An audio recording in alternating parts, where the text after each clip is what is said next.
ఆకాశంలో సంపూర్ణ చంద్రగ్రహణం కొనసాగుతోంది. 9:57 ప్రారంభమైంది చంద్రగ్రహణం. అర్ధరాత్రి 1:26 వరకు ఉండనుంది. గ్రహణ కాలం 3:30 గంటలు ఉండనుంది. రాత్రి 11:42 గ్రహణ మధ్యస్థ సమయంగా నిర్ణయించారు శాస్త్రవేత్తలు.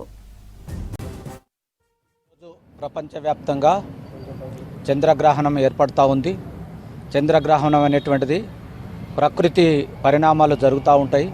భూమి చంద్రునికి అడ్డంగా వచ్చినప్పుడు మరి సూర్యుని యొక్క కొంత కాంతి చంద్రుని మీద పడ్డప్పుడు చంద్రుని యొక్క ఆకారము ఎరుపుగా మారడం అనేటువంటిది సహజమైనటువంటిది నేచర్లో జరిగే ప్రక్రియ. ఈ నేచర్లో జరిగే ప్రక్రియకు కొంతమంది సైన్స్ మీద అవగాహన లేనటువంటి వాళ్ళు దీన్ని మూఢనమ్మకాల పేరు మీద దీన్ని చంద్రగ్రహణం పట్టింది, చంద్రగ్రహణం పట్టిన తర్వాత భోజనాలు చేయకూడదు, లేదా గర్భిణీ స్త్రీలను చంద్రగ్రహణం పట్టిన తర్వాత బయట తిరగకూడదు, స్ట్రైట్గా పడుకోవాలని ఇలాంటి మూఢనమ్మకాలతో ప్రజలను భయభ్రాంతులకు గురి చేస్తూ ఉన్నారు. మిత్రులారా, వాస్తవంగా నేచర్లో ఏదైనా కానీ కూడా అది సహజ సిద్ధంగా జరిగిపోతూ ఉంటుంది. ఎవరు కూడా అలాంటి మూఢనమ్మకాల వైపు వెళ్ళకూడదు.